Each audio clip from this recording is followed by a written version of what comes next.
Hello and welcome to the Mac Basement. This is going to be a quick comparison of two Macs that are separated by about 10 years of time, but are pretty similar in design and themes. So over here we have a 20th Anniversary Macintosh. Now this was released in 1997 to celebrate 20 years of Apple, not 20 years of the Macintosh as it sounds like.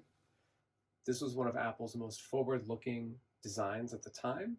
It embedded an LCD display from basically a PowerBook 3400 into this thin case with this kind of bronze brown color to it. A vertically mounted CD-ROM drive. It looked very, very different from anything Apple was putting out at the time. It was very expensive. It cost $7,500 when it was released. It was originally rumored to cost $10,000. It included this concierge setup process where they would actually come to your house and set it up for you. It later dropped to about $3,500, and then when it was finally discontinued after Steve Jobs came back to Apple, it sold for $1,995. I paid about $555 for this in 2013. That included the box and all the manuals. I think there was one insert that was missing, one little piece of hardware that I'll talk about in a minute. But it's fully functional. It included nearly all of the pieces. Now a complete functional 20th anniversary Macintosh goes for over $1,000, and you may not get the boxes with it. Anything that's $500, $600, $700 generally has some sort of a problem and doesn't work. These are a very unique model, so it's hard to find replacement parts for them. That thing on the right there is a custom designed Bose subwoofer that also acts as the power supply, and those are known to fail.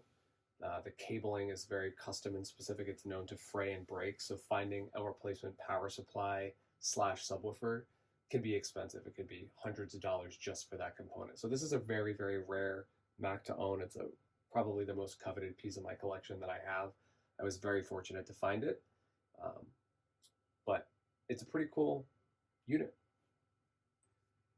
This model initially shipped with a 250 megahertz 603E CPU, 32 megs of RAM, a 2 gigabyte hard drive, which was Apple's first desktop to include a laptop-sized drive, and it also included 2 megabytes of video memory.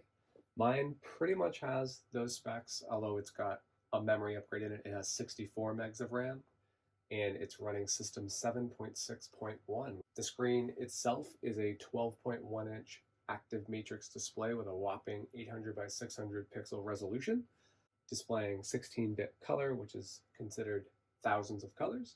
This is basically the same exact display as the PowerBook 3400. From a hardware perspective, it's essentially a PowerMac 6500 or 5500, which is interesting because those cost about $1,800. So this is many, many, many, many, many times more in terms of price. You're really paying for the design and the kind of limitedness of it. This does have a floppy disk drive, which is right here on the side, down here. And then it has a 4X vertically mounted CD-ROM drive that opens like that, closes like that. It's got all these buttons along the side, so these control the CD-ROM drive, fast forward play. These control the screen brightness, the volume. It does include a TV tuner card built in, which is kind of neat. This was kind of the everything Mac. They threw the whole kitchen sink in it. From a design perspective, it's kind of interesting. It is Johnny Ive's second major design at Apple after the Newton Message Pad 110. So this was one of the first full computers he designed. It was supposed to be pushing boundaries and all that great stuff, and it certainly did. Johnny Ive is responsible for pretty much all of Apple's products since Steve Jobs returned to Apple all the way through a couple years ago. So he's really put his design stamp on Apple's products. So you've got one of his first products on the right here, and you've got one of his later products on the left. One of the cool things about the 20th Anniversary Macintosh is this very custom keyboard. Now, you don't see it there because the one issue with my 20th Anniversary Macintosh is that the keyboard doesn't work. But if I had a working keyboard, it would look like this, which is the custom keyboard for the 20th Anniversary Macintosh. It is essentially the keyboard out of one of Apple's portables, so a PowerBook 3400. It feels just like it, has the same keys, but it has this leather palm rest and this integrated trackpad that you could actually pull out and put to the side if you wanted. But this machine did not ship with a mouse. It shipped with a trackpad. Mine doesn't work, but it's there as a museum piece, and it's pretty cool. Outside of that, the 20th Anniversary Macintosh is just a Macintosh. So we can click around. As I said, it's running System 761. It's got some applications installed in it.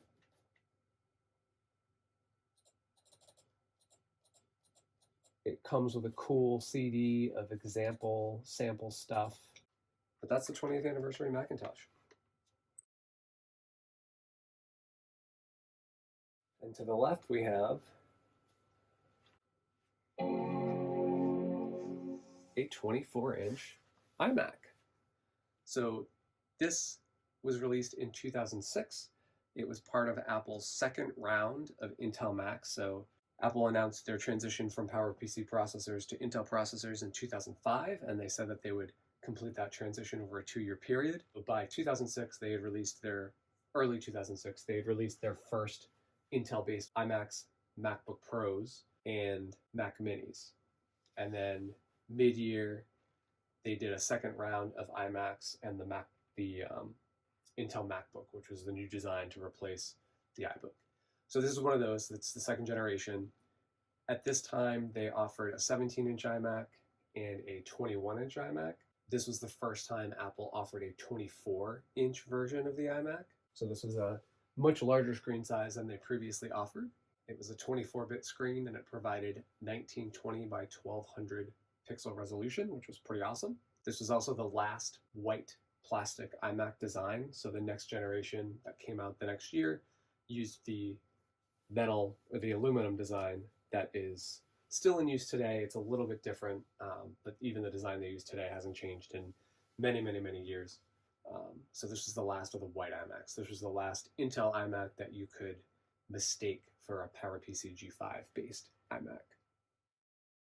This model included a 2.16 gigahertz Core 2 Duo, so a dual core Intel CPU, 64-bit, 1 gig of RAM, a 250 gigabyte SATA hard drive, an NVIDIA GeForce 7300 GT graphics card with 128 megs of RAM. It includes an 8X DVD burning SuperDrive, which is on the slot on the right-hand side there. It has wireless 802.11n, it's got Bluetooth, Gigabit Ethernet, USB 2, a FireWire 400 and a FireWire 800 port, and mini DVI out. Mine is a little bit upgraded over that. I've got 2 gigs of RAM in this, and I've also got the higher end graphics card that was offered. So Apple also offered an NVIDIA 7600 GT graphics card that had 256 megs of memory, and that was important to me. So this model was originally listed for $1999, but I paid more than that because I upgraded the memory and I upgraded the graphics card. The reason I did that was because the ability to boot Windows on Intel Macs allowed me to replace my separate Windows machine that I used for gaming, which at the time I was playing a lot of Half-Life 2.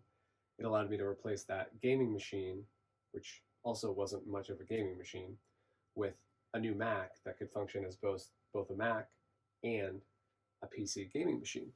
That worked out really well.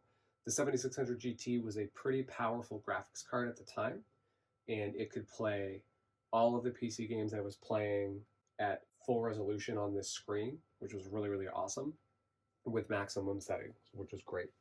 So I really, really enjoyed using this. I mean, this was essentially 1080p gaming back in 2006. It was a really, really good machine to use, and I kept it for 4 years until really the graphics card couldn't push my games to where I wanted them to go. When I got to the point of having to either downscale resolution or use medium graphics settings, I decided it was time to buy another iMac that had a better graphics card in it. So these two machines are designed by the same person, and they actually share a lot of the same characteristics, which is pretty interesting. So prior to this flat design of the iMac on the left here, we had our CRT iMac that was released in 1998, and those were sold up until 2001 when Apple released the lampshade iMac, which was the first iMac to use an LCD screen. And then those were sold up until 2004, I think, when they were replaced by the iMac G5, which used this design.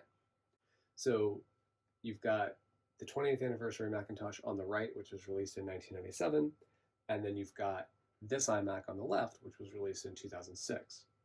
And they both have flat LCDs, vertically mounted, not super adjustable. They pivot forward and backward, but they don't really move otherwise. You've got some side-mounted drives. On the 20th Anniversary Macintosh, it happens to be a floppy disk drive, and on the iMac, it happens to be a CD or a DVD burning super drive, but side-loaded.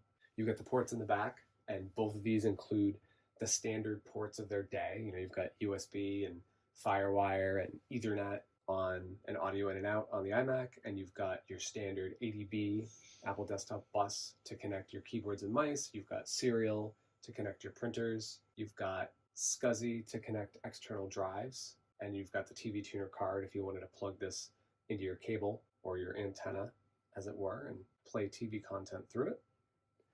They both got integrated speakers. The iMac has a camera, of course, which was not something that you did back in 1997, but these show a pretty interesting design evolution of Apple's products and Johnny Ive's products, kind of a unique look at the 20th Anniversary Macintosh next to its distant successor.